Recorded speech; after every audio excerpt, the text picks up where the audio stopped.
well, the Black Meteors team. But there's heavy focus on the Black Stars team, who are the flagship football brand in our country. And this is ahead of major international friendlies that have come to replace the FIFA international qualifiers that were cancelled due to COVID-19 and its troubles that it's still bringing us around the world. So just a few days ago, Coach C.K. Akono put out a list of players who have been selected to take care or to execute the assignments against Morocco and Cote d'Ivoire. Well, after these lists came out, now there were major reactions from various quarters, especially in the media, about certain names not being featured. And this is on the backdrop that friendly matches are also used to test some players who are known to have exceptional skill or are known to be worthy of call-ups for the national team. So some noise was made, some, comments on social media, some who carried voices went talking, and well, some impact was made on the final list that was released and was certified. So the question we're asking today is, are we having any do we have any basis at all to be talking about this? Is this something we should worry ourselves about? Is this something that also affects the total output of our national teams? Well, we'll be getting into this, but before that, we have to have a dose of Formula One action right here on the show.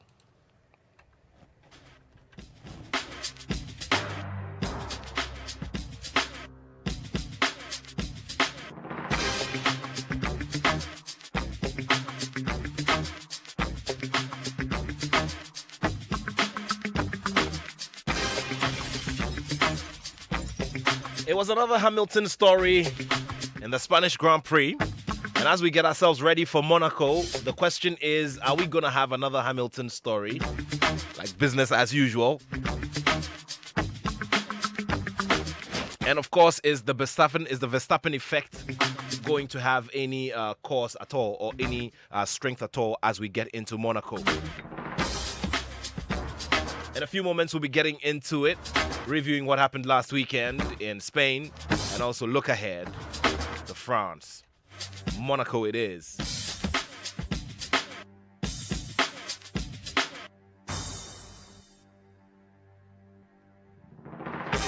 Today, Kwabna is unable to be with us here in the studio,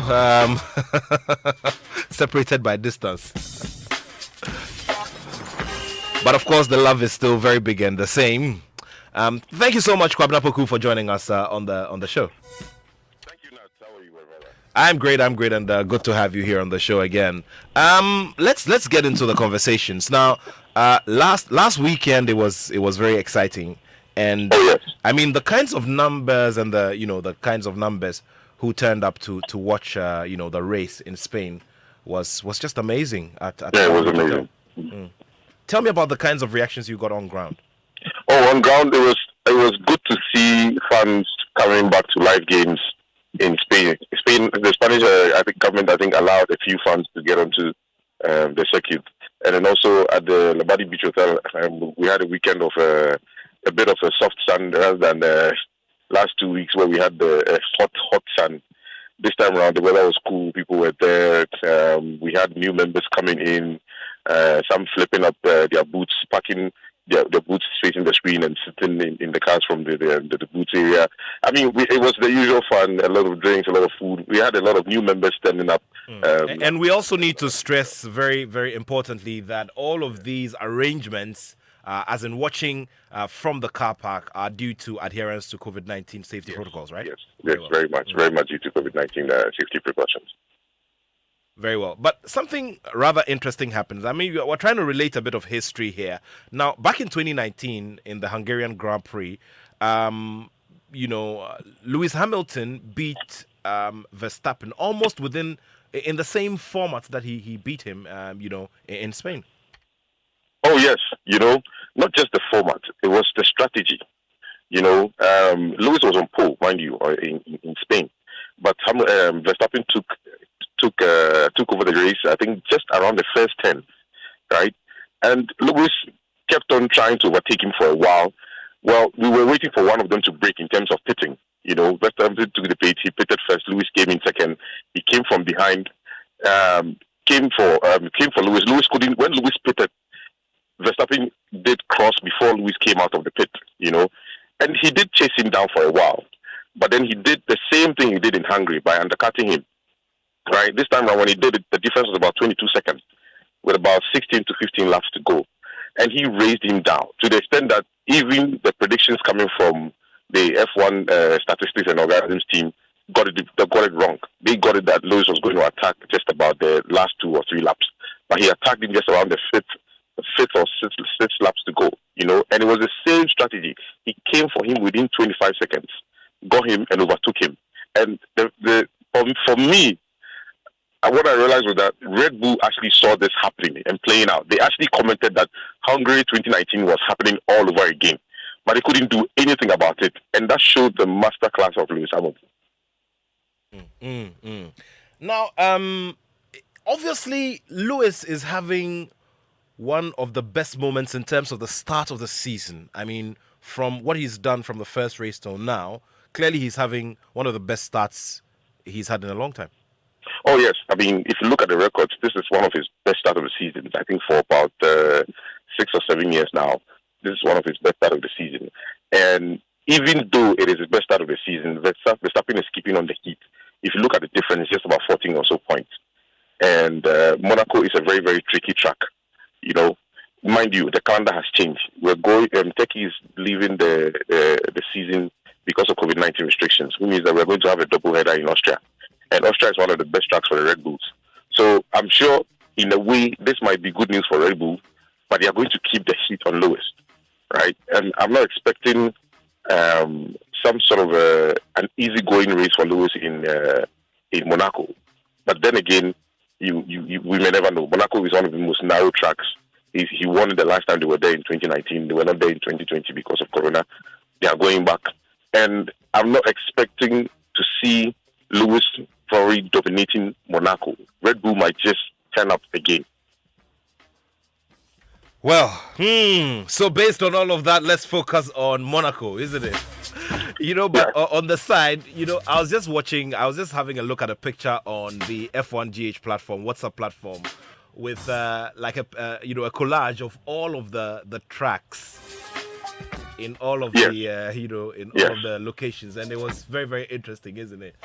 Yes. Monaco is a very, very interesting track. Yeah, but which of them for you would you say is the trickiest tracks? When it comes to the trickiest track when it comes to F1? Well, for me, it's always either Monaco or the Canadian track, or you can even look at Singapore. Those city tracks, Azerbaijan, Monaco, Canada, Singapore, and now even a new city track coming up is the Saudi Arabia, the Jeddah track. It's also a city track and a very, very tricky track. So those races are going to be very interesting. I mean, imagine overtaking on a very, very narrow track. It's going to be very, very interesting, to watch those particular races. We should just keep those races. All right, let's get into expectations for Monaco and expectations for the party now that the numbers are just increasing from time to time. Yes, so far we've been to Marina Mall, one of the best locations we have on the calendar. We did 2 over there. We came to Labadi, an excellent location for us. We did 2, but we're going back to these locations again. But next week we are going to the Leicester Square at the Airport City, where Starbikes will be hosting us for their first race of the season. And so Monaco is also it's an afternoon race. Starts at 1 p.m. in the afternoon. It's going to be very interesting. Starbikes has a lot of packages that they are going to be giving out to us. Our partners are coming on with some new packages and gifts for our fans and all that. So Monaco is one of the most difficult tracks and the first one for the season. It's going to be the 5th race out of the 23. So people can't wait to watch the go back to Monaco. We didn't have a Monaco race last year, so this one is going to be pretty much interesting. And as usual, we're going to have our partners over there: DSTV, SuperSport, Multimedia, Joe FM, Heineken, Betway, Starbites, Skechers, Shell, and as usual, our location partners, Labadi Beach Hotel and Marina Mall, all part of this journey that we are taking on till the end of the season. Great stuff there. And my standard question about the order in which it's going to wrap up. Now, look, I can give you my order this week, but maybe next week before the race, it might just change. But this one, it's going to be tricky for me, and it's my personal one. For me, it might just be tricky for Lewis. Everything would depend on the qualifiers. Everything for Monaco, for me, the qualifiers will be much more important. On race day, unless somebody slips up, which we might expect. Mind you, Mazepin is in the race. He can just cause a whole lot of yellow flags and red flags on these narrow tracks in Monaco. So that's one thing that we're all waiting for, to see what he's going to do in Monaco. He keeps spinning throughout the first 4 races. So we can't wait to see what's going to happen in Monaco, especially during qualifiers. Okay, let's see how it goes. I'll be speaking to you during the weekend. We'll see whether your order changes. Yeah. Oh, it might just change. It is going to be tricky for Lewis. It might just go for the person who wins the qualifiers. Okay. But not necessarily on the day of the race. Again, we should keep tabs on Mazepin. He's a very big key player in Monaco. Yeah, and even though you come last, I'm just trying to picture the car park, of the few fans who'll be allowed in, especially the VIP car park in Monaco. Oh yeah, in Monaco, yeah. Mind you, people are watching from their yachts. You know that. Monaco has a lot of yachts parked around the track. Yeah, man. Anyway, Kwabena, thank you so much, and you're welcome. We'll be looking forward to Monaco. Yeah. Thank you, Nat. Thank you. Sure.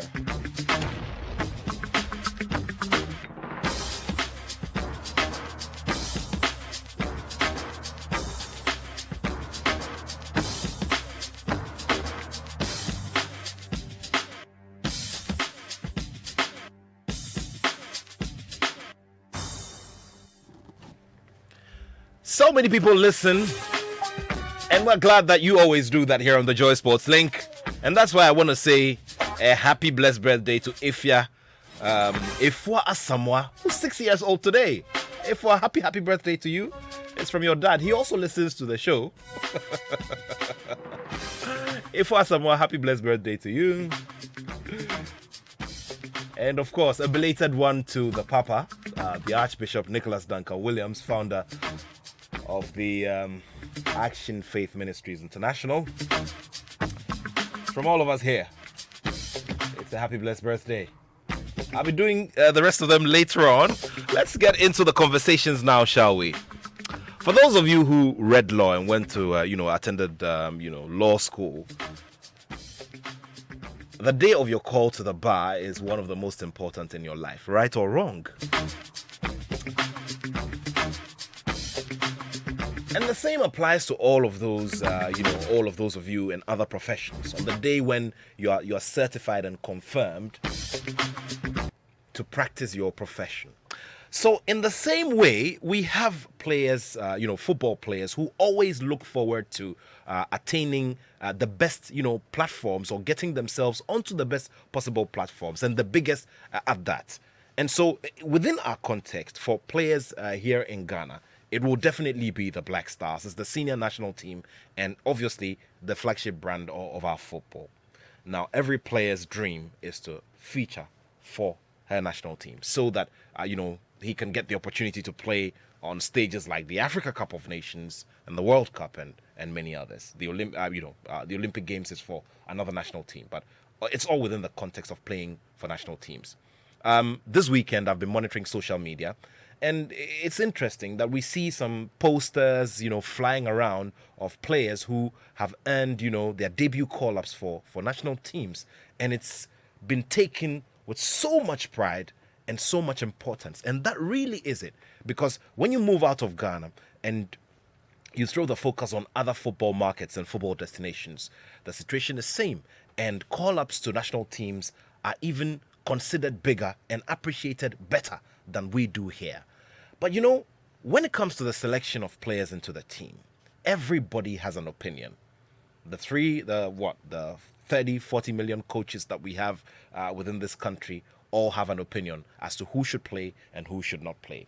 And a lot of the time, the head coach has the responsibility of coming to explain why this person was left out and why that person was placed in.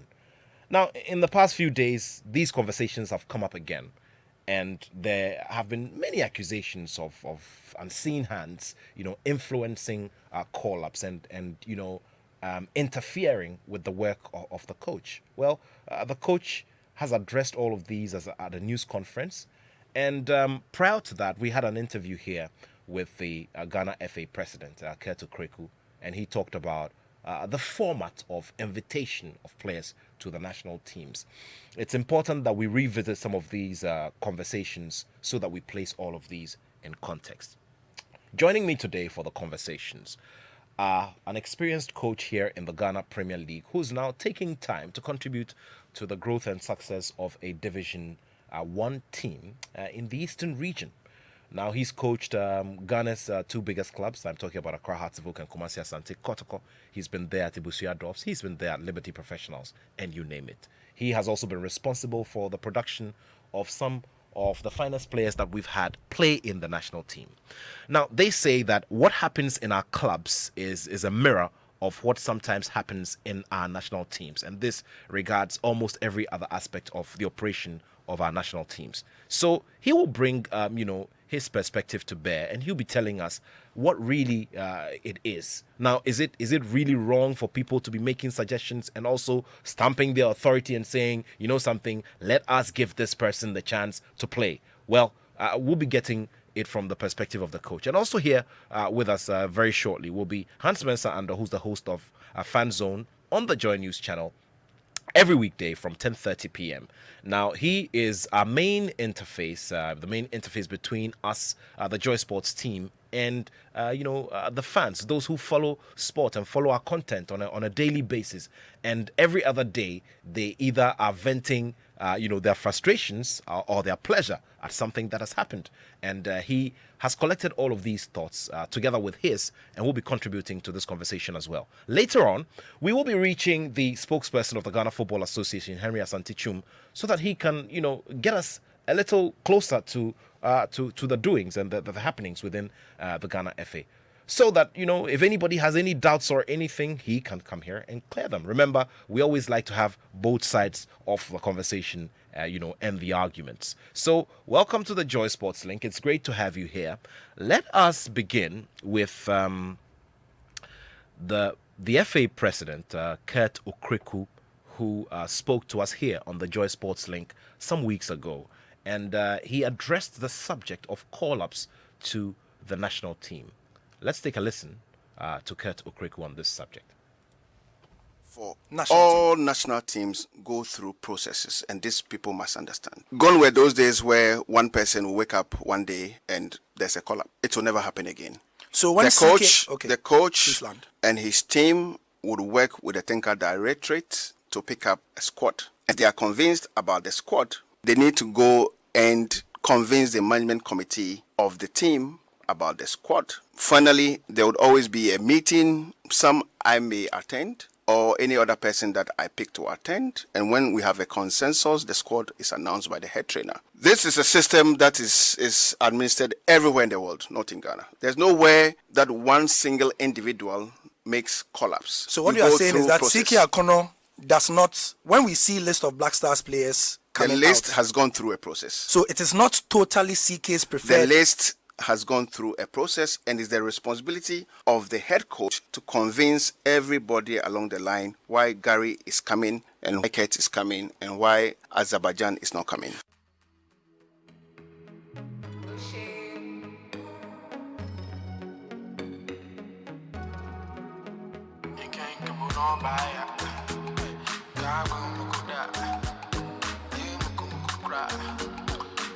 Well, so that was Kurt Okraku there, speaking to Gary Al Smith here on the Joy Sports Link some weeks ago.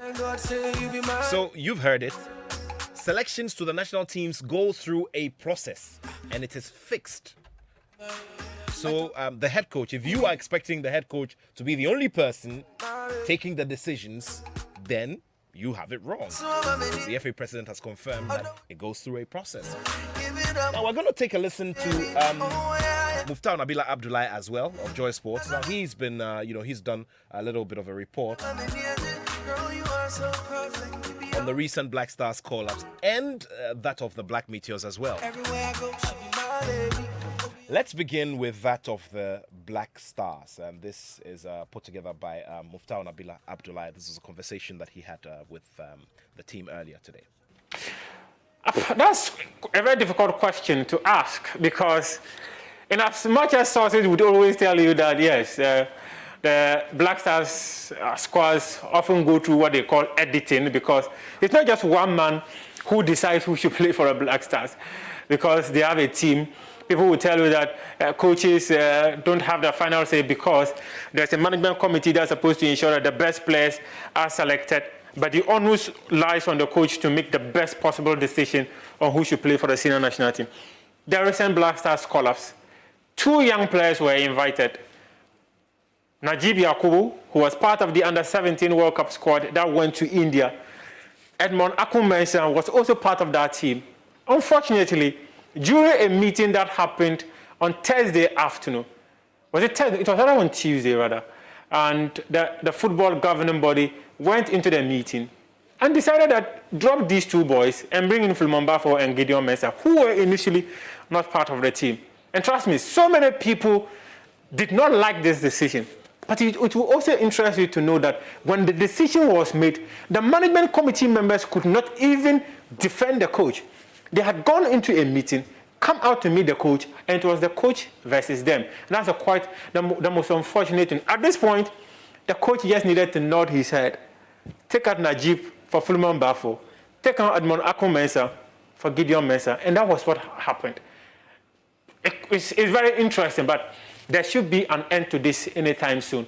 Just maybe during the African Cup of Nations, because that is where we must have the best players. If they are going to be dictating for the coach, we'll have issues. And I do not think that we want to go to a tournament and have the brouhaha like we had prior to the 2019 African Cup of Nations, where Jan said he was retired and ABC. We shouldn't have these issues. These issues should be allowed for the coaches to make their decisions and select their players. The selection of the players is purely based on the skill he wants to play, the style he wants to play, the opposition he's going to play. Give them the free hand to work. If it fails, we'll know that they have failed.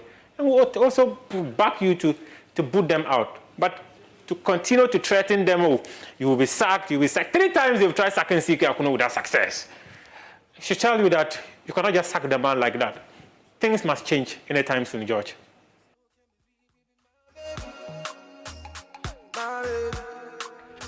So that was Muftau Nabila Abdullah with some information which goes to sort of oppose what the Ghana FA president was saying. So for him, he's pointing out clearly to meddling in the coach's work when it comes to, you know, the players he places on the list. All right, so let's listen to the analysis as well, Muftau's analysis on the Black Meteors and the Black Meteors team that was put together by Coach Pakwesi Fabian. George, first of all, let me give a background of how the football governing body arrived at this decision to play this friendly match. About 2 weeks ago, they presented an exhaustive plan to the Ministry of Youth and Sports and indicated to the ministry that they were going to camp the various national teams because they intend to keep them very active and being ready to play competitive matches.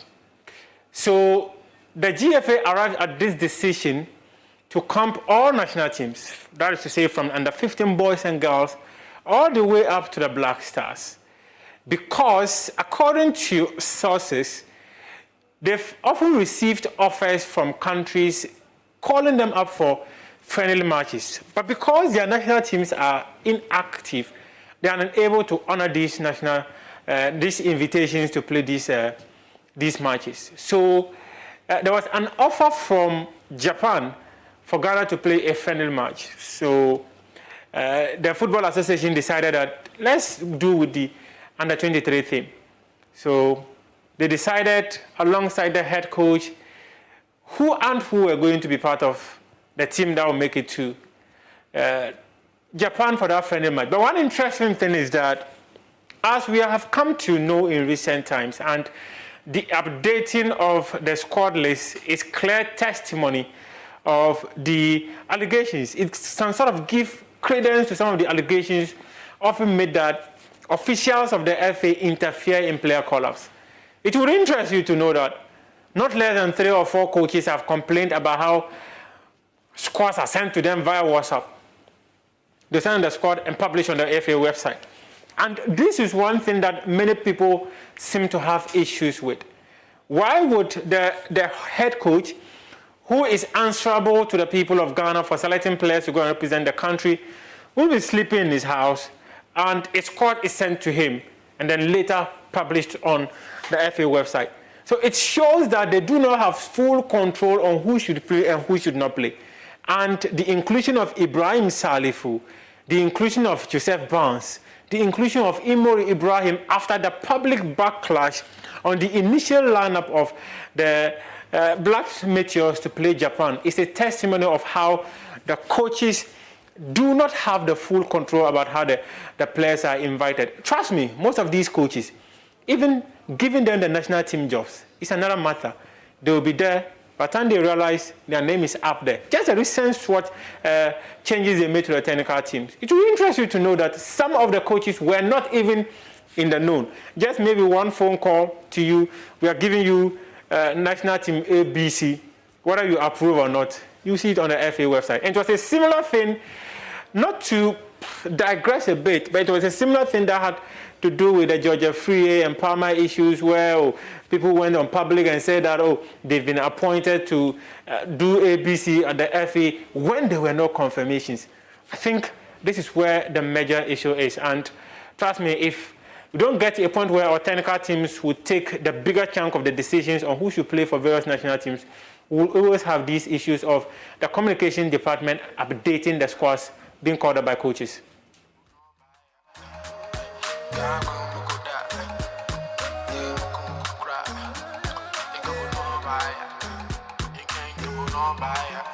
So there we go. Muftar was contributing to this morning's edition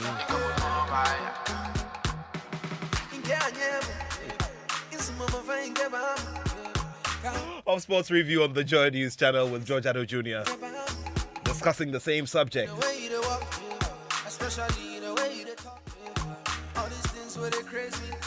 So last week, a few weeks ago when the FA president was here on the show as well, he spoke about the relationship.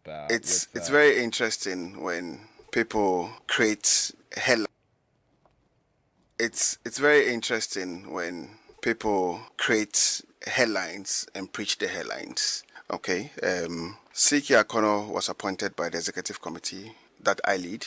At the executive committee level, if I don't believe in a certain way, I would always convince and give my colleagues enough reasons why we should change our way. We, the executive committee, appoint our technical men for all our national teams, including Charles Akono. For which reason, if Charles is today the head coach of Ghana, it is because we believe in him and we work towards supporting him to ensure that we win that target of envy. So when I sit back and I hear stories, it's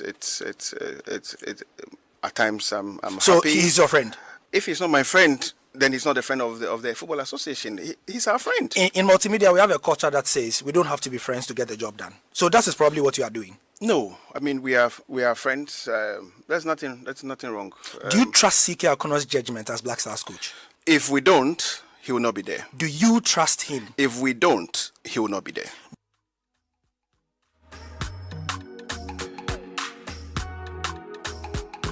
All right, so the FA president there answering some of the questions about relationship with the Black Stars coach and also the decision to even make the coaches work in the first place, and how the executive council works on the appointments of all of these coaches.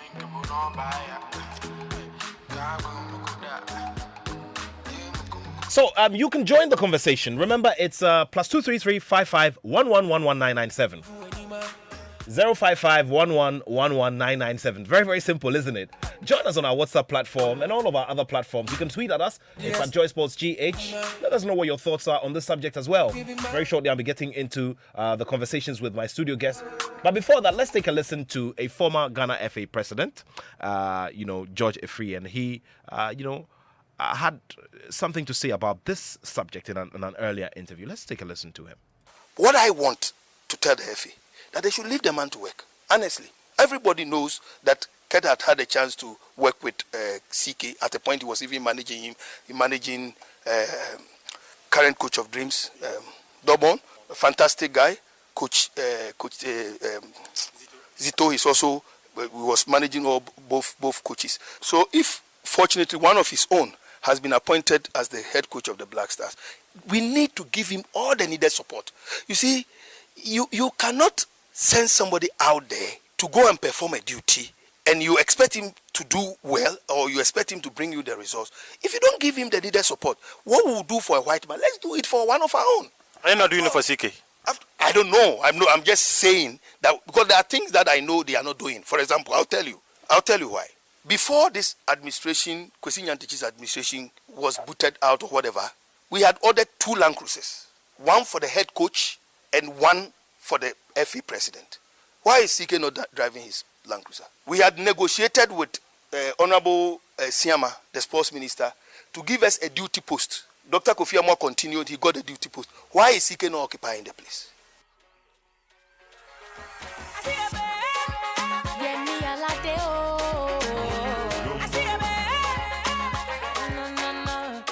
An excerpt of an earlier interview with the former vice president of the Ghana FA, George Afriyie, there. Talking drums and shakera combination. I see people under the tambourino. Dancing, I guess there is a celebration. Mama,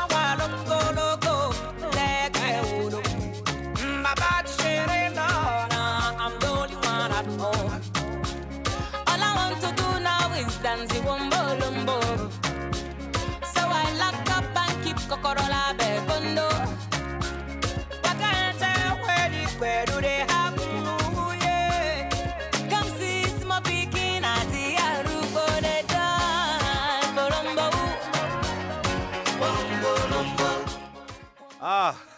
One of my all-time favorites there. And I'm very sure that later on, George Quay will come and continue all of it. But once again, we'd like to say a very big happy birthday to 2 great men in the charismatic movement. The leader, or the person who started it all, Archbishop Nicholas Duncan Williams. Happy belated birthday. And Bishop Dag Heward Mills as well celebrated his birthday during the week. Happy blessed birthday to you, sir. And of course, this one will also go out to a few more friends. We'll do that later on. Let's get into the conversations now, shall we? And so you've heard, all of that. Gentlemen, thank you so much. Coach Sapong, thank you so much. It's good to see you. It's been a while. It's been a while, eh? Yeah. Still looking fresh and smooth. Thank you very much. Hans, it's good to have you here in the studio. Glad to be here, Nat. And Shapiro looks sharp as always. Sharp, yeah. All right, let's now get into the conversations. I mean, we had Muftao's accounts, what he was saying to counter, other confirmations that we've had here in the studio regarding, call-ups to the national teams and all of that. Coach, when you sit back, I know this is not the first time these kinds of conversations have come up, but when you sit back and you observe the way things are going, these conversations are going, vis-a-vis the real happenings in the background, how do you feel? Well, Nat, we are in a country where the truth is not spoken. Okay. See, we hide behind Christianity. We hide behind people who hitherto are outspoken and then do the job for them. I don't know whether you get me right. Okay. But I feel in the coaching world or in football world, integrity matters a lot as far as the coaching job is concerned. You see, we are not saying there should be no interference. It's a human institution. But once someone has been given the job to do, he needs the support of people. He needs the support of the people who appointed him. They had trust and confidence in him That was why the job was given to him. But when he turned back and then tried to detect what you should do to suit your whims and caprices, you open the can worm for people to talk. All right. Coach, do you is it to say that you don't trust the system, the current system, and what is being said about giving the coaches the space to operate? You don't trust the system? I have never trusted the system. I have never trusted the system from day one. I see. Yes. That's why I'm saying that. A job is given out to somebody. Not as you are sitting here, the owner of this company will not come and tell you what you should do with your program. You do your research. It's not part of the research. So how does he come to tell you, look, I want you to say this to the public. I want you to do this to the public. No, he can do that. You understand? Otherwise, then he should come and take over everything here. You get the import of my message? Sure. It has been there. This system of interference, interventions, from even Honorable E.T. Mensah's time. And it's now hyped to a certain level. Honorable E.T. Mensah will tell you, look, I think if he's listening, if you're an old man and you leave the system, all that you say will be played back to you. I see. He said he's not interfering, but it's an intervention. Okay, intervention. Yeah, intervention. It's not interfering, but intervention. So we all try to use, Words to- descriptions yes, and that's adjectives right, and all that's of that. right. Now, Coach, I remember back in the time there was a Ghana term that went "Iti Kemba." Iti says, "I should come." Yeah. Hans, I don't know if you ever heard, that line. Not familiar with that, but That must make you very, very young. Charlie Benaya. some are younger than me. Now I've been working on this series about past iconic sporting moments, and sometimes I'm having a conversation with some of the guys, and I remember mentioning Jacob Neti and just how good he was, and somebody was saying, would he get into the current house team? I told him all of them will sit on the bench for him alone to play. But I've followed the conversation. I've listened to Keto Kweku. I've listened to George Free. I've listened to other people in respect of this whole discussion about interference when it comes to player selection. Let's not behave like ostriches. Let's be honest with ourselves. Let's acknowledge the truth. Which is that, in times past and even now, you have a situation where people who are supposed to have absolutely nothing with player selection have tried and in some cases succeeded in influencing player selection into people like who? People specifically. We are talking officials of the Ghana Football Association higher up the chain, members of the executive committee, people holding various positions within the Football Association. Even we are talking about ministers of state, having a say in which player should be called up and which player shouldn't be called up and all of that. We hear of it all the time. I have said so many times that we've come to water down the value in playing for your country with some of these practices. I've heard stories of players whose careers have ended because they fought so hard, earned a call-up into the national team, played in the qualifiers, and I'm talking the junior national team. They play in the qualifiers, just as they're about to go for the African Championship, they are dropped. For some player, somewhere that they probably didn't even know, just comes in and takes his spot. And the psychological impact, some of them never recover, And so the stories are many.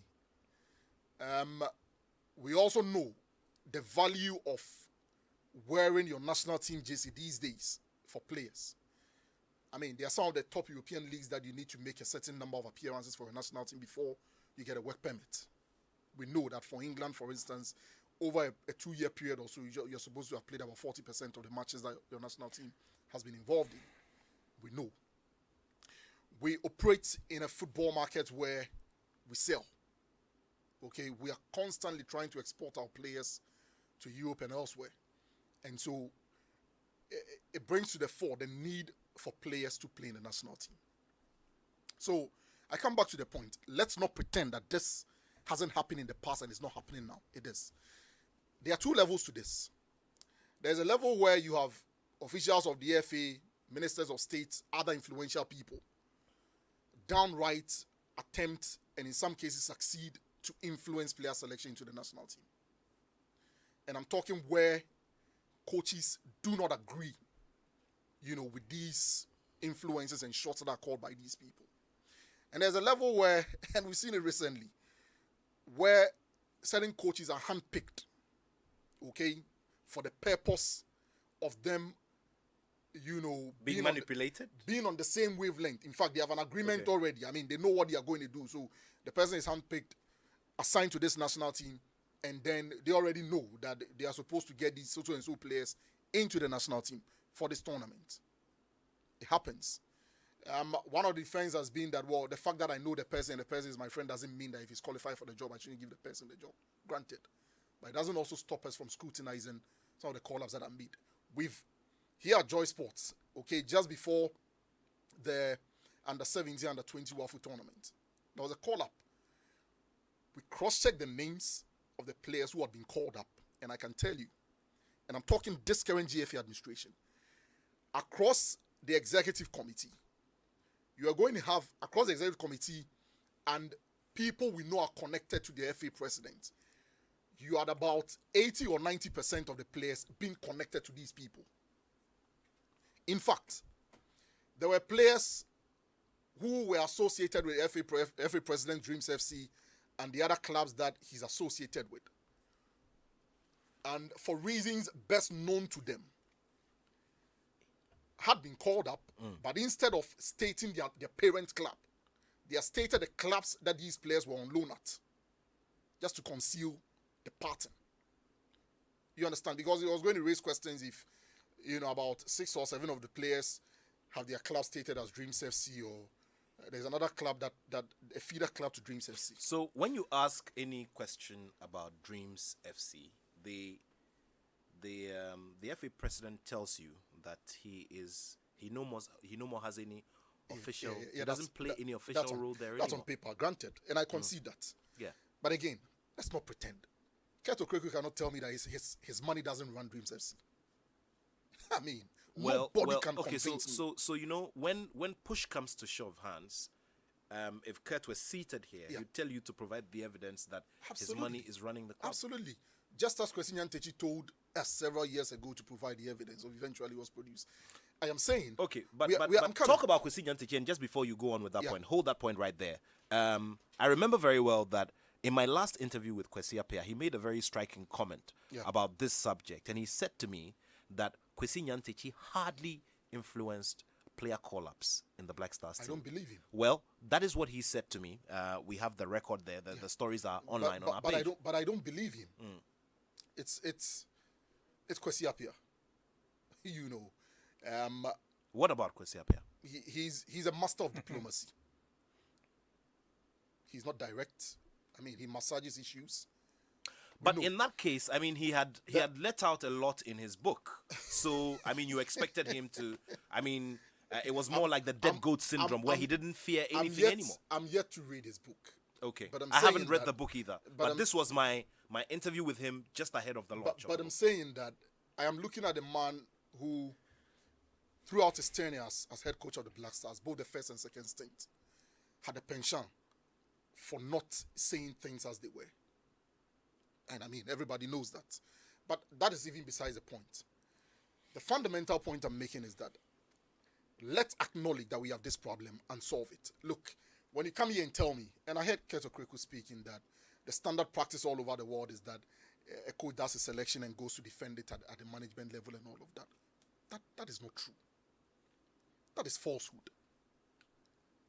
Joachim Löw and his technical team, they don't do their selection for the German national team and head over to the German FA to defend it. Gareth Southgate doesn't do and his technical team don't do the England selection and go to the English FA to go and defend it. What do you even mean by come and defend your selection? What does it even mean? That I come and tell you why I've selected A, B, or C player? The evidence, the reason I've selected that player will be proven on the field of play. Look, to the extent that my job security as a coach depends on my output or the results, you have no business having a say. Yes, common sense dictates that I have to be open to suggestions, but that is where it ends. So if I come before the management and I present a list before you and I tell you why I've called up A, B, C, or C player and you tell me you disagree, then what? I'm supposed to take out a player? Does that not border on interference? So you can't tell me that you ask them to come and defend their selection on one hand, and then on the other hand tell me that you don't interfere in the selection of players. There's a disconnect. You've given me a job. You've empowered me. You are responsible for the selection of players. The end game is that you must provide a result. We, as the media, the people of the Republic of Ghana, government, mention all the stakeholders, care only about one thing when it comes to the Black Stars. Results. Today, we are seated here and consistently talking about the 5th Africa Cup of Nations title. If CK Akono selects me, selects Shapiro, selects you, selects Gary Al Smith, select a squad of media people and goes and bring the 5th African Cup of Nations title, will Ghanaians care? They won't give a hoot. Ghanaians wouldn't even care how much we are spending for that Africa Cup of Nations title if the trophy had come. The reason we keep on talking about how much is going into the Black Stars and how we are failing is because we are not seeing value for the money. What is that value? Result, we won the 5th Africa Cup of Nations title. I'm saying it again, that to the extent that if I fail, you have the power as a person who appointed me to fire me.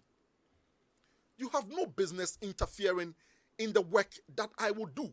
Yours is simple. You give me the job, you equip me, and then at the end of the day, we come back to the table, analyze the results. Have I earned my stay as far as the job is concerned? Does the results or the output mean that I have to give way for another person to come? You cannot point out who to call and who not to call and try to throw dust in people's eyes to. That is a standard practice across the world. Jose Mourinho doesn't do his selection when he was at Tottenham and head to Daniel Levy to defend the selection. Alex Ferguson was not doing a selection and then will go over to the Glazers to defend why he has selected A, B, or C players. And your reference just brings something very interesting. It's great that we have Coach Sapong here. Coach Sapong has coached Hearts of Oak. He's coached Asante Kotoko. He's coached Ebusian Dwarfs. I mean, these are clubs of tradition. These are clubs of great establishments in this country. Coach, and we always say, it is always said that what happens in the administrative corridors of the clubs mirrors what happens in our national team. That's right. What's the story from the level of the clubs? Does this thing happen? Well, Where the head coach is seated, he's getting his job done. There's a game coming up, and then the owner calls you and says, "Look," or club chairman calls you and says, "Coach, you know something? As for this game, the way the tensions are high and whatever, we need the 3 points. So put these 2 players in there." Is it something that happens? Well, it happens not in the mirror for everyone to see, but like I told you before we came here that On air, yeah. to strike a rapport between the coach and the chairman, he invites you to his house. He appointed you. He prepares some food for you to eat, and through the dining, he starts to tell you something. Oh, you see Nat? Nat was very good at training this morning. Meanwhile, you are eating the food. Nat was very good at training this morning. I saw him. Oh, his crosses, his dangbeshi, his that. Then, as you shackle the food, you will nod your head. You see, clandestinely, he's telling you something. You have eaten my food, so I'm gradually getting into the selection mode of your team. If you are not very wise and very experienced, before you say Jack, the chairman is making selection for you. You understand? That is the camaraderie with you and the chairman. Now, I was in Kotoko. Yeah. Kotoko never interfered with my selection. I was in Dwarfs. Nanedu or Msansan never interfered with our selection. Of course, they are human. They will ask questions. Oh, yesterday I saw not playing, but today he's not in the team. Oh, he didn't fare well. Oh, okay. Understand? There are others on the staff who would like to see Nat play. And when you give excuse that, oh, Nat didn't fare well at training, he sits back, wishing that you fail, you lose the match. He's the person who will shout for you to be sacked. They will sack you, especially when he's giving money out. So they come in different shapes. Understand? In Liberty, Alagi Slatete never interfered with our selection. Of course, being Alagi football, never Slatete, suggested any player no, to you? No. Alagi was the man who had an eye for recruiting yes, players, that's going right. around the country, That's bringing right. them in. That's right. You're saying that he never interfered with. I'm talking about selection, not recruitment. I'm talking about selection for the match. Alagi never interfered. You understand? Joseph Tikofio was then there.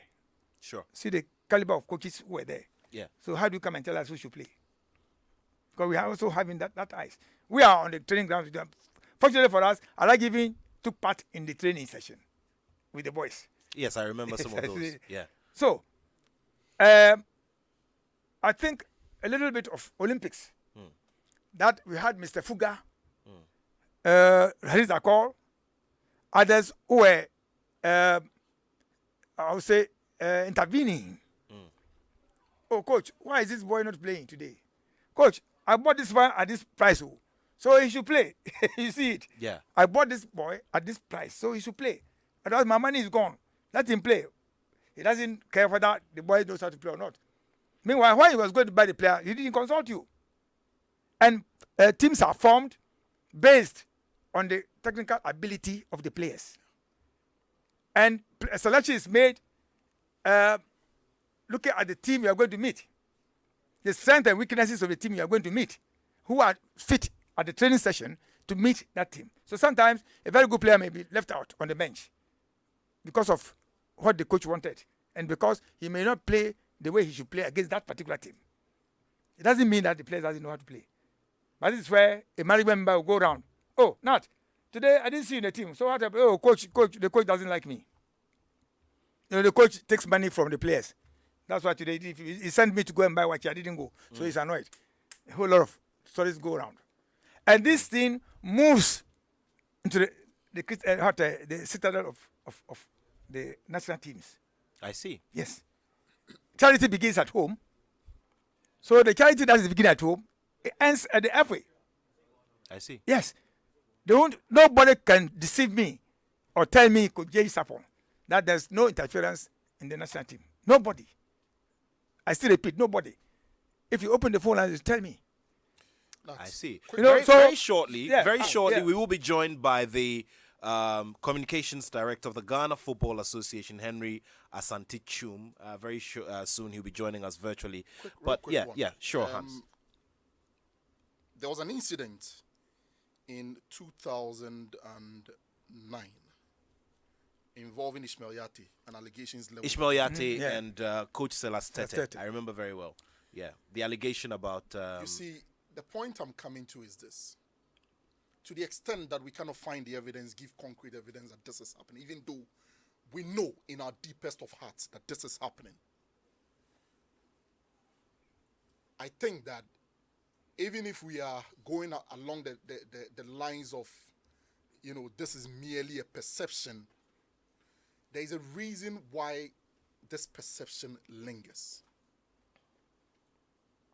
Consistently, players have made these sort of allegations. And I'm talking at the national team level. Ishmael Yate is not the first. Some do not, say it openly for fear of being victimized. Yeah. For some players, they know that if they come out to speak, that's the end of their career as far as the national team is concerned. That's the end of their international career. Okay? For some of them, they actually even know that their club career could even end. Their football career is done, so they don't speak at all. But what steps have we taken in trying to probe some of these allegations? Have we even tried to get to the bottom of it? Sure. Nobody does anything. And so players have consistently made the allegations. We've heard managers of players make the allegations. Sometimes, yes, it's out of malice or folly because his player has been dropped for another player. Maybe genuinely his player is not that good. But do we take steps to try to ascertain if there is any merit at all in the allegations that have been leveled against coaches or officials We don't do anything about it.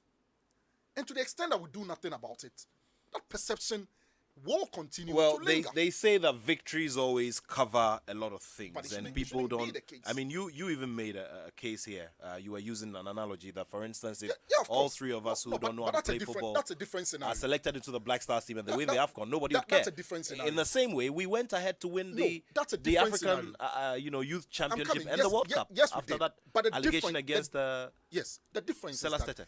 an allegation has been made. okay. It has to be looked into. Whether we went to win or we didn't win, it's Okay. besides the point. No, Very well. that it was looked into, but it wasn't made public.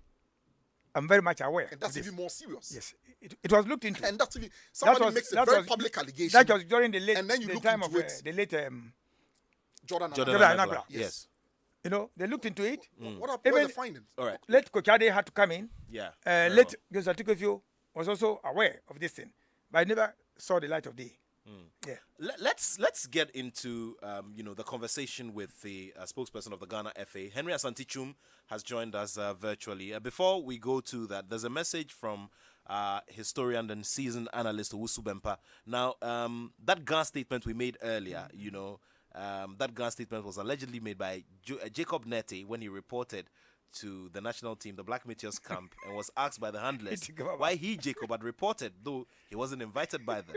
And this was in preparation for the Atlanta 96 Olympics. Jacob eventually made the squad, remember? And at the time, Coach Samade and Jones Atukwefio were the handlers. God bless their souls. Great coaches and people who have written history for our football. Okay, so that was a little history lesson there. So he told them what? Well, That E.T. is- Kemba. Yes. Oh, okay. E.T. says I should come. Wait, he says I should come.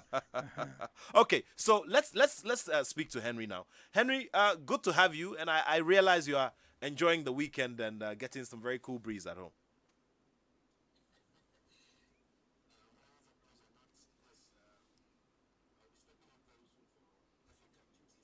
Very well, very well. Yeah, but our beverage conversation is still outstanding, so we'll do that. Yeah, but this is not for public consumption, so the details would have to keep away from here. Henry, I'm sure you've been monitoring, the feedback that has come from the public and from the media after these respective squads were named. I'm talking about the Black Stars and the Black Meteors. Many conversations have come up. The fact that, for instance, people say that they do not trust the words of the FA president when he says that, the coaches have their free hand to work. Also, that they are going through a specific system of selection of players where the coach names his squad and the executive council scrutinizes it. It goes through a process. The confirmation comes here that is not what is done. Like he said here, that's not what is done. Around the world. Okay. Now, over here, the conversation so far points to one thing, that we say that we give our coaches the space to operate. Yet the truth is we do not give them the space to operate. Well, Nat, I think that structure, policy, and a program play a major role in discussions of this nature. I mentioned structure, I mentioned program and policies because, every system has a way of, has its own way of being turned around or being run.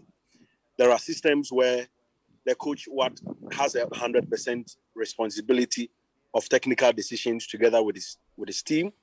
And when it is that results are not coming, he takes that responsibility and is fired, or he loses his post, or he loses his job. Now, in our structure, over the years, it is evident that at any point in time before a coach comes out with his squad, he meets the management committee to defend the squad. Now, this is what we have done for the past 2, 3, 4 decades, if my memory serves me right, and nothing has changed. So the issue is that if it is that we feel that this structure is not helping us and we must depart from this structure, then there should be a discussion in that regard. But as things stand, the practice remains that before a coach names his squad for any competition, be it 1 game, 2 games, or 3 games, he meets the management committee, discusses the squad with the management committee, issues are raised, questions are asked, interventions are made, and eventually, once they agree or they come to terms with, whatever decision it is, the squad is made public.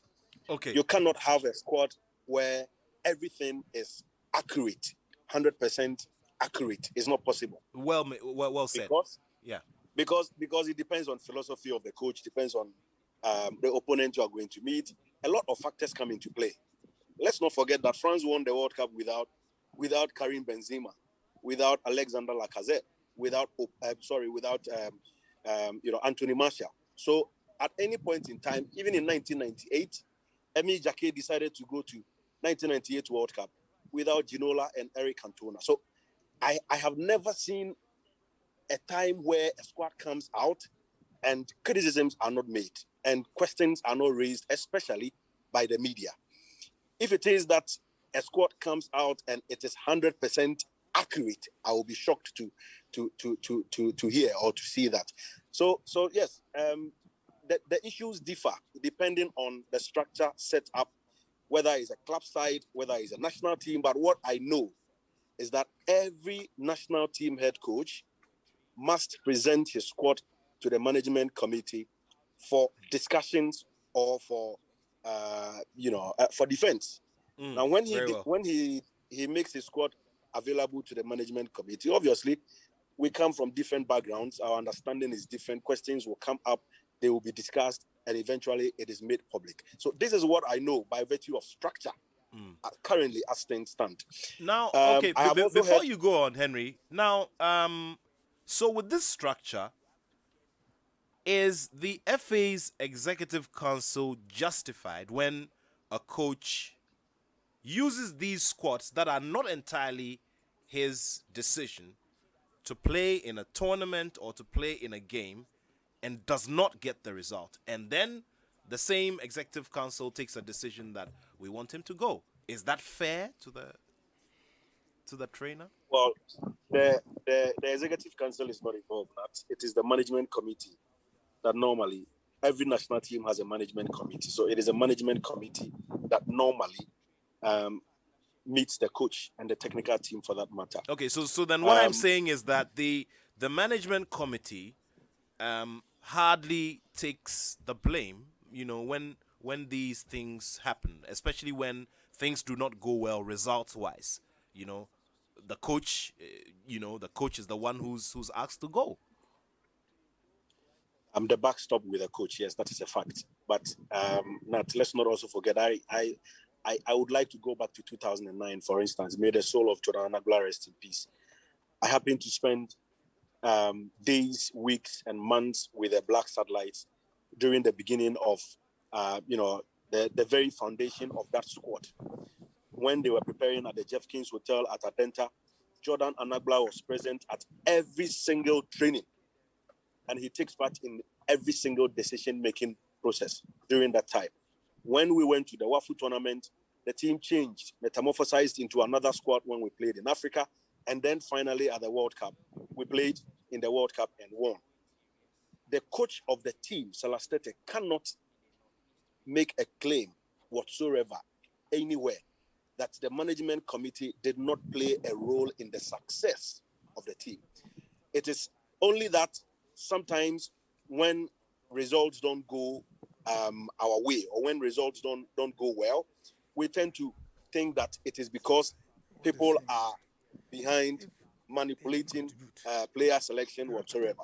These people, they play critical role, major role in putting these teams together.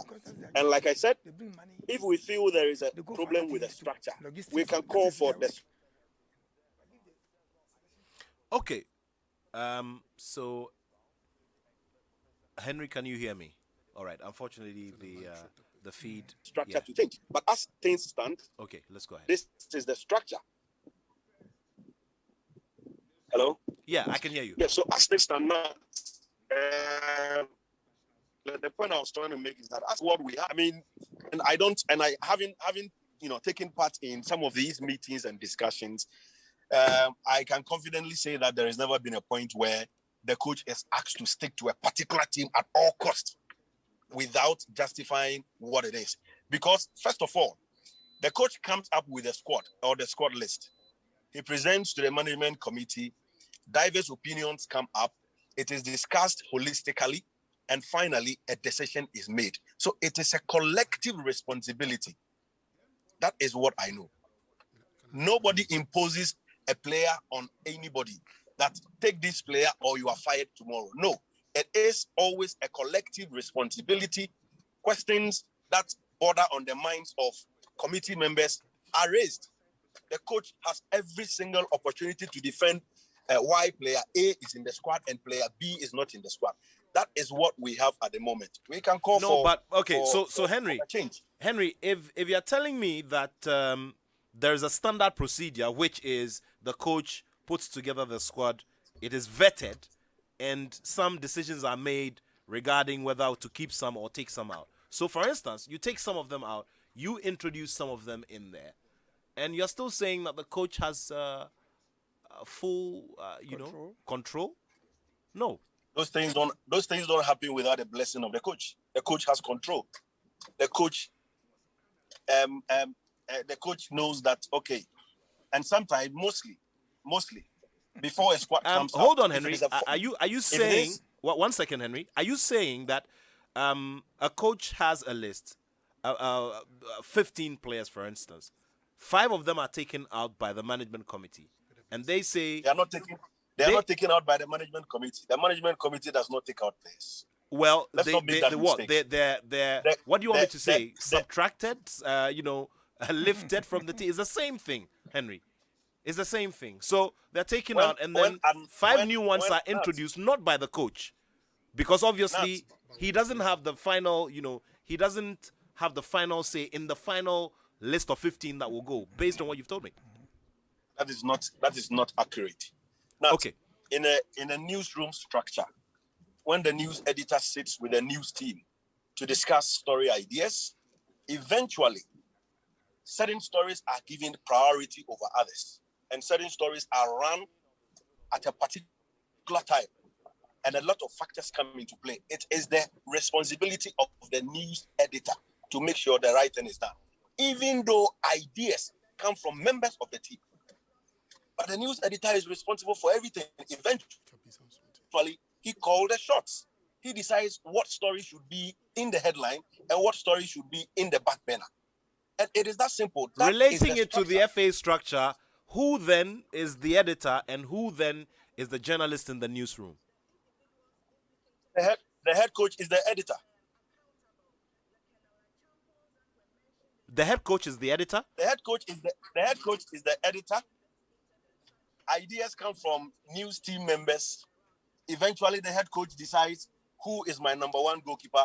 And very well. So, so based on this, based on what you've just told me, you're telling me that Coach CK Akono can, for instance, after the management team has sat over his squad and have given their interventions in quote and all of that, he can still say, no, let's go back and pick my original list. Absolutely. Is that what you're saying? He can still say no. I still think player A has the quality that I am looking for as far as a particular situation or game is concerned. And for that matter, I want to stick to my squad or stand by my decision. So yes. Now I want you to confirm one more thing for me, Henry. So you're saying again that once CK Akono brings in an initial list of 15 players, it is vetted, taken through the process. For instance, the management committee says, no, we want these 3 players, to relax for now. We want these other 3 players to come. And then CK Akono comes back and says, no, well, I disagree. I think that these guys, based on XXY, should still be there. So let's still go with this particular list. So that is to say that the coach's decision overrides whatever these vetting processes bring. Is that what we're saying? Exactly my point. The coach's decision overrides the vetting process, the arguments, the discussions, the ideas the suggestions, the interventions, everything. The I see. final decision is taken by the coach, and the backstop with the coach. Okay, very well. Hans wants to ask you a quick question. Hi, Henry. Quick one. What I want to understand is this, because I'm a bit confused. If the coach ultimately has the final say, why is there the need for this, vetting process? Because at the end of the day, look, you've employed a coach, you've employed an assistant, you've employed a technical director, there's a goalkeeper's trainer, there's a video analyst, and other members of the technical team. That team sit and decide which players should be called up. If the final say rests with the head coach, why is there the need for this vetting process in the first place? Well, you know that you are your own boss when you turn 18. But when you live on the compound of your dad, you cannot take decisions on your own and decide what time to step out and what time to come back without keeping a relationship that would not be in jeopardy. The point I am trying to make is that, yes, you have a technical team who work on daily basis. You have a video analyst, well said, goalkeeper's trainer, assistant coach, blah, blah, blah, the backroom staff, everything. Even when it comes to goalkeeping, for instance, the goalkeeper's trainer takes 100% responsibility of the names that are put on paper at the end of the day. The goalkeeper's trainer decides which goalkeeper is called up at any point in time. So that is also part of the responsibilities of the technical team. But you can't just say that the head coach. Okay. So the management committee must stand.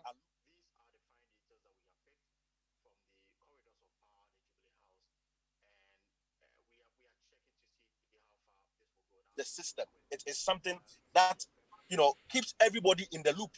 You don't keep things to your chest. You are the head coach, yes, but at the end of the day, the management also takes part of the responsibility in managing the team, in managing the day-to-day running of the team. Even if it's a national not team, the technical aspect of the team. You cannot survive. They have a management responsibility. That doesn't extend to the technical aspect, does it? Technical aspect of the team is the full responsibility of the head coach and the technical team. Absolutely. Agreed. But the head coach of the technical team, the head coach and the technical team cannot survive on their own. Agreed.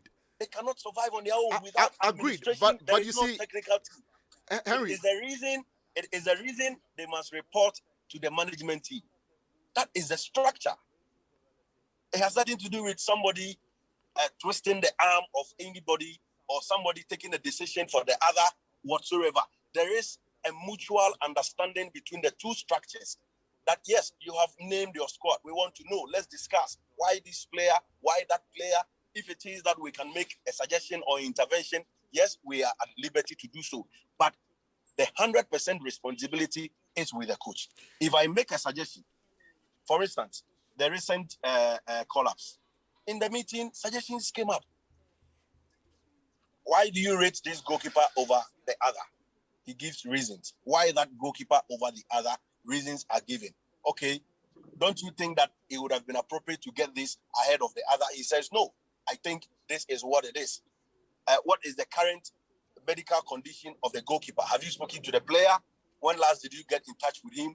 We don't want a situation where we will send invitation to the club and the club will tell us the player is injured.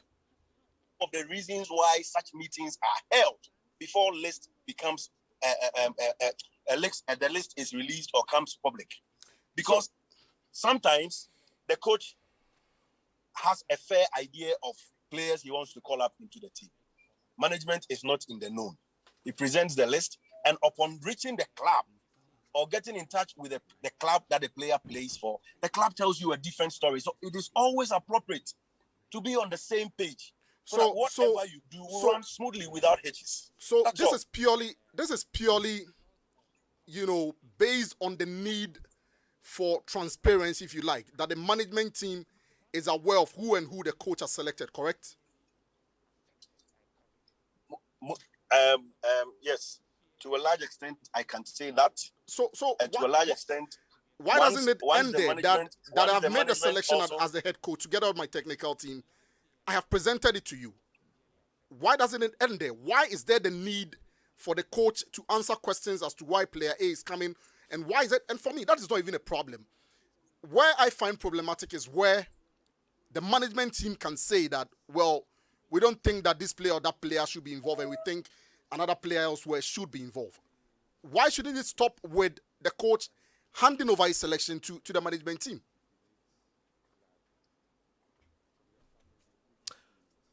Could you come again? I missed. Well, okay, so let me help you here.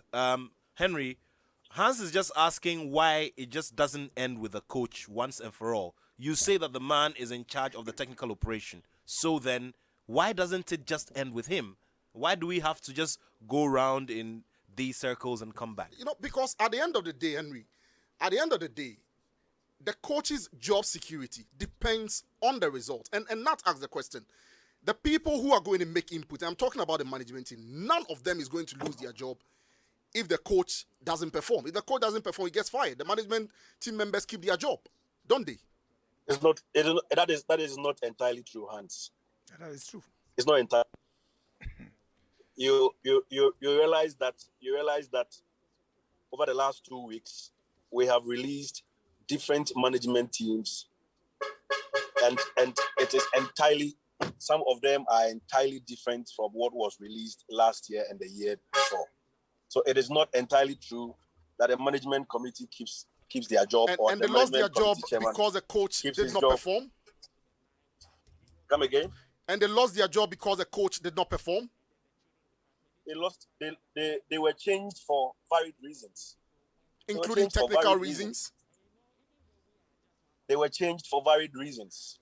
Whatever went into the decision to change. Do those reasons include technical decisions made by the coach? Whatever goes into change a management committee remains internal. It could be management, it could be technical, it could be conduct, it could be anything.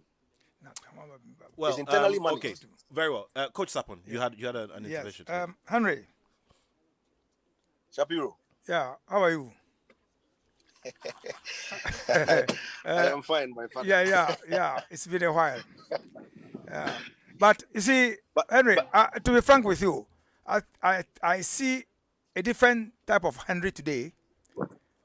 The Henry I know as a journalist, a star, and then the Henry now as a spokesperson of the FA. Two different sides of the coin. You know, I have always believed in whatever you did when you were a journalist, and whatever to some extent you are doing now at the FA. Let me take you back. You were not there then.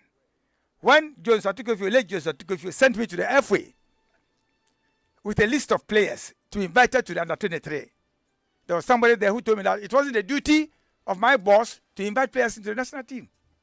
There. Not they say. The person told me. You know? So if someone is telling that there has been interference, consistent interference in the selection of players in the collapse, and then Henry, if you say this, in fact, I'll be disappointed in you because it is as if, well, I have to excuse you because you are new on the job. You see, those of us who have been there. No, listen, Henry, listen. Let me land. Let me land. I think you are being unfair. Let me land. With all due respect. With all due respect, I think you are being unfair. Because you are talking about something that I know nothing about. Yes, I said it. You don't know anything about it. I wasn't at the FA in 2000 or whatever you are talking about. I don't know about that Henry, experience with Henry. All I know is that it will be very, very, very much unfair. It's a situation that happened 15 years ago and use it against me. I think it's very... Henry, did you hear me right? I don't think it is. When I started talking to you, okay, I made reference that you were not there then. I said it. Did you hear it? Yes, so for you to use something, you already said I wasn't there then, but still goes ahead to say something that also cuts a slur on my image and my reputation. And it's not fair. Honestly speaking, it's not fair. Oh, it hints at your reputation, right? Yes, because something I know nothing about. You can't use Yeah, it as an example. Henry, I said, Henry, excuse me, we are not in the Supreme Court. We are in the football world. Please, don't go that way. It's something that is very, very good for the public to consume. I want to protect, and for you to be there, because we know Henry of old and Henry of new. My reputation, Coach Sapon, please. Let's not personalize the issue. That is why when I started talking, I spoke about structure. I spoke about system. I spoke about program. I don't want us to personalize the discussion. This is a very, very important discussion. It has an impact and effect on the development of our game. And earlier, I mentioned that if we think there is a problem with the current structure, then let's call for maybe a holistic way of looking into it. Let's look at it. Let's discuss it. Let's have a discourse that can change the current structure that we operate with. So I did not start just by defending the FA. I called for a possible change if we think there is a need for us to go that Henry, way. one quick question. Okay. So now, when you come back, I think before we go on, it's also very. So Henry, before we go on, I think it's important that we establish this here. We do not do character. I disagree with the structure. Okay, yeah, fine. But before we go on, we do not, we do not do character assassination here on this show, and I'm sure that all of us here know very well. So that turn of the conversation is an unfortunate one. I don't want to hold brief for anybody. It's an unfortunate turn, and we will not, hold brief for anybody here, and we will not encourage it as well. Absolutely. What I remember hearing Coach say in the first submission and in this one is that this is a practice that has lingered on from that time till now. I guess that's even the question I'm coming to with Henry. So, Coach, I think that the bit about him and the bit about his, we need to leave that out. No. That one, Henry knows how I behave. Yeah, he's my close friend. Yeah, I know. Because But he of said course, because those out there as well. There. Yeah, those out there as well have a different way of perceiving all of so this. Henry, I'm sorry. Henry, I'm sorry. We'll meet after the program, and then he knows there is a very strong bond and a very good one between the two of us. Very well. Because we are on radio, I would like us to keep that out so that we will deal with the issue. Yeah, it's already kicked out. Very well. Henry, very well. Henry, I think that there are matters on which we disagree, but the one thing we can all agree on is the fact that, and I'm even reducing it to a perception. There's a perception that there are senior figures at the FA and indeed in government who interfere with player selection in this country. It's a perception that has lingered for a very long time. Do you think that the FA, and I'm talking both previous administration and the current one, has done enough through its own actions and inactions to deal with that perception? And do you even think that it's critical that something is done about it? Well, Hans, honestly speaking, we are guided by history every step of the way. So, whatever perceptions that we have and whatever, we have allowed to linger on for the past 3-4 decades, I think, first of all, I would say that is unfortunate. It's unfortunate because we have had situations where players come out to say, this coach did that to me, or that coach did that to me, and we left those issues unattended to. So that has also, eaten into some of these perceptions, and it has even worsened, situations all these years. But in recent times, honestly, I don't think we have had a situation where a player has come out to say the coach took money from me and the coach did not select me. And the manager also says this and that. We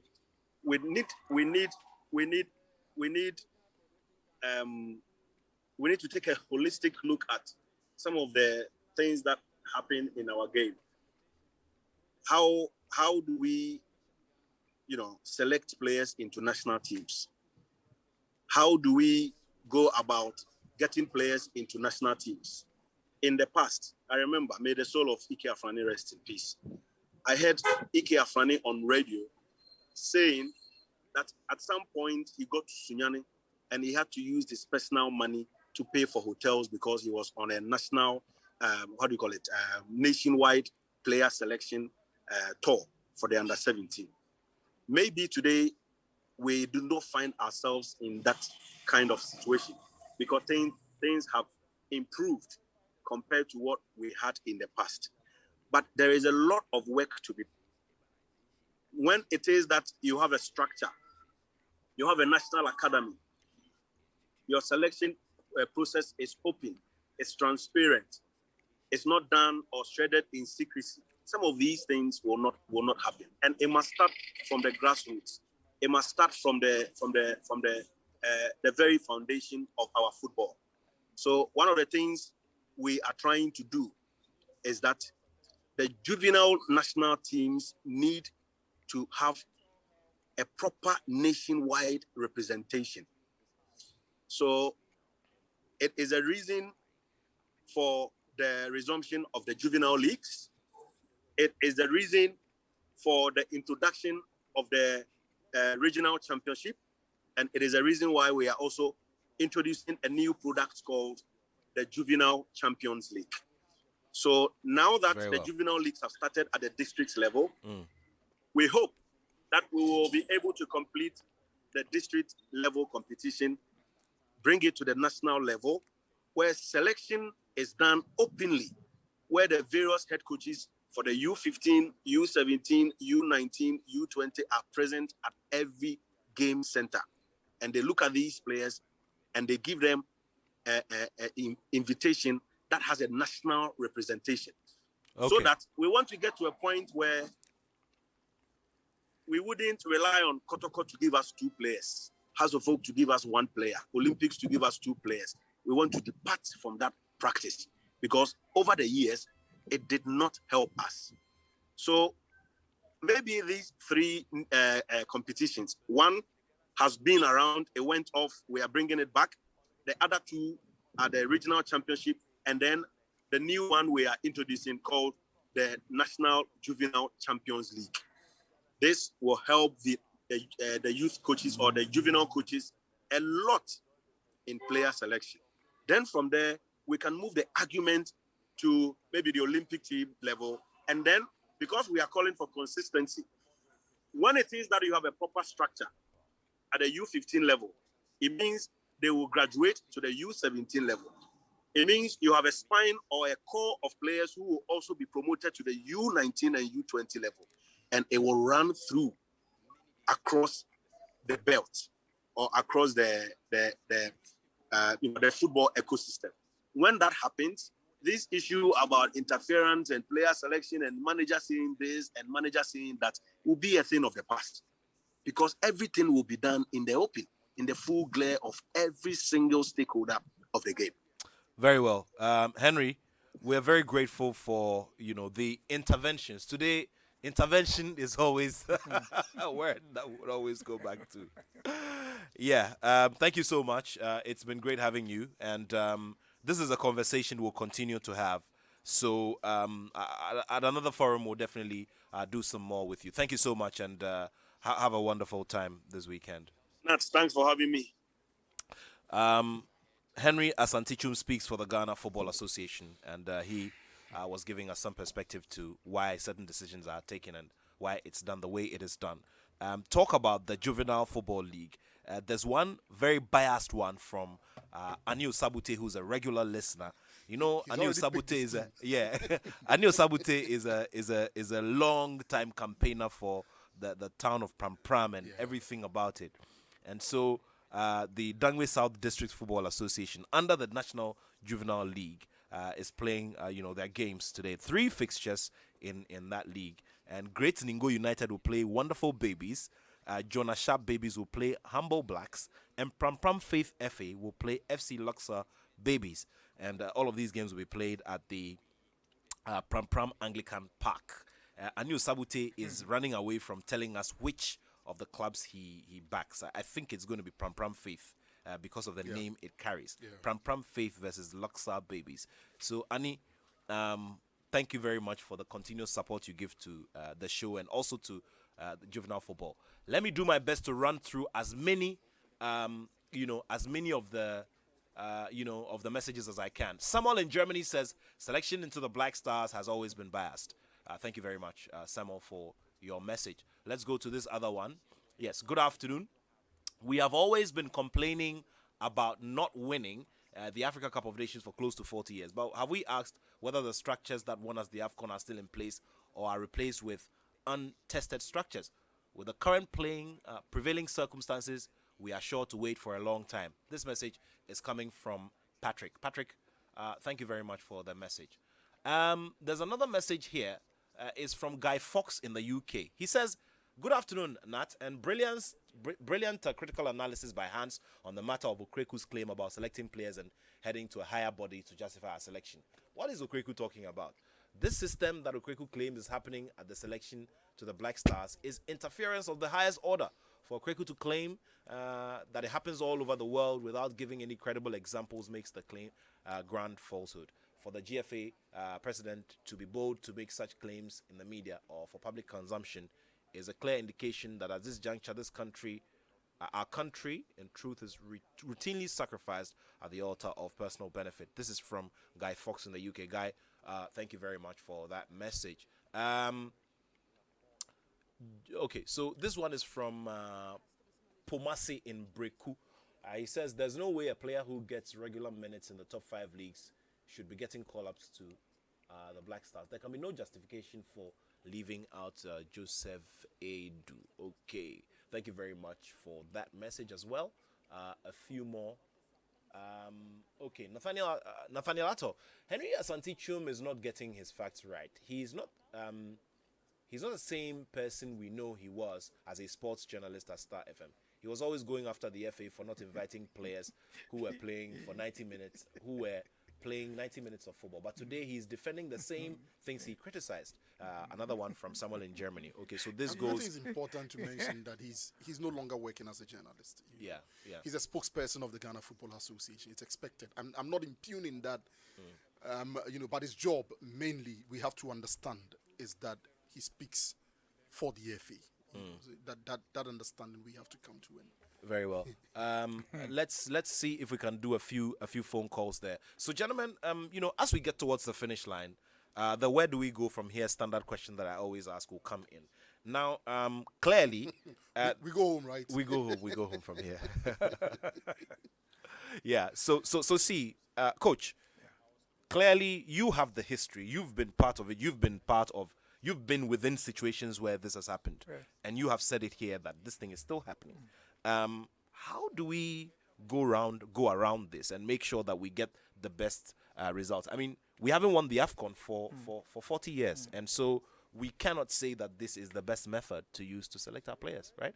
Well, unfortunately, the future is very bleak, very, very bleak, because I don't see how and when this attitude will change as far as the national teams are concerned. Unless, of course, there's a turnover and then there's a decision making that, look, henceforth, head coach, take your team. Let us see what happens from it. But if you don't succeed, we fire you. That one, I'll be very much happy. But as long as that remains, that whether it's intervention or interference, I think the future is very bleak for our Black Stars. Well, but of course, the national teams. Not the best thing we'd want to hear today, teams, but well, that's the reality as put to us by Coach J.E. Sapong. 0302-216-541, 0302-216-541. Let's see if we can get a few people slip their calls in before we wrap it up. 0302-216-541 here on the Joy Sports Link on Joy 99.7 FM. Hans. There's a problem with the structure that Henry described. I mean, that's fundamental. It shouldn't be happening that a coach, that members of the team's management or the management team must have a say in technical matters. I mean, I don't know how anybody can justify that. those are not technical people. You can't expect a CAF licensed coach, a UEFA licensed coach, to bring a selection to you, and you with no technical knowledge whatsoever would come and decide that, well, I don't agree with the selection of this player. I think that this player should come in. And then you top it up with the coach as the final say. If the coach has the final say, there is no basis for that vetting process in the first place. Let's get on the phone line. Hello, good afternoon. Hello, good afternoon, Nat. Good to have you on the show. Yes, this is Joseph Nko. Okay, Joseph, in 45 seconds. Okay. Please, may I know whether the media charges the FA anytime they have a press briefing? Do they charge them? No, we don't. Yes, then I think the FA is unnecessarily putting pressure on themselves. Because if you have this freedom of holding press conference to defend whatever selection you make and allow journalists to also ask questions for clarification, and you refuse to do it, then it's like you create rooms for rumors and unnecessary allegations.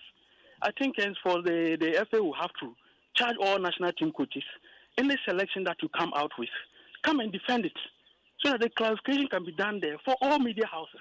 Because you don't allow them to throw stones, onto the pitch before you now come and defend. I don't think it's the best. Greetings to my former PE master, Coach Sapon. Yeah, the legendary coach, J.E. Sapon, a.k.a. Shapiro. Thank you so much, Inko Joseph, for the phone call. 0302 216541. 0302 216541. Good afternoon to you, Kennedy Boachiangsa. You're doing the listening. Thank you so much. And of course, Professor Abednego Okofehiamate, who is the Vice Chancellor of the University of Professional Studies. Thank you so much for doing the listening. Let's go to the phone line and take another caller. Hello, good afternoon. Good afternoon, boss. Yes, please go ahead. Okay. I'm Joseph speaking from Chufupraso. Sure. Please, there are three things that we need to know, no matter where you find yourself. Because I heard an explanation that Asante was formerly a sports journalist and now with EFI. So if he's with EFI, these three things should still abide in him: integrity, intellectual, and honesty. These are the things that you cannot forgo one wherever you find yourself if you want people to believe you. So it doesn't mean when you are somewhere you can lambast people. When you go to another point and there is a problem, because you are defending people, whether it is bad or not, you have to defend. That is what is killing us in the country. Thank you very much. Thank you. Thank you so much. Thank you very, very much. And I guess I would have to wrap it up here on the phone calls. Yeah? Okay, let's wrap it up here on the phone calls. So, gentlemen, it's been great having you here on the show. If the FA will be open, I think that it's important we have a proper dialogue on this conversation, especially with the sort of structure that Henry described. I think it's problematic. Let's look. I've listened to Keto Kreku again. I've listened to a lot of other people try to make sense of why.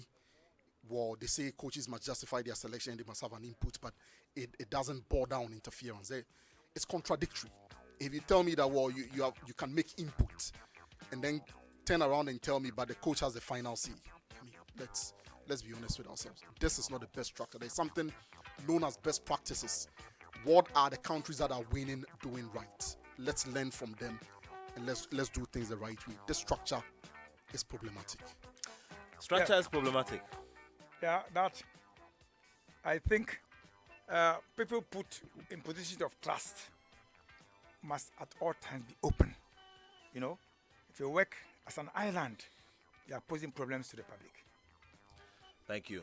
Coach J.E. Sapong here on the Joy Sports Link, and Hans Mensah Ando also here on the Joy Sports Link. Hans, in about how many seconds? 20 seconds.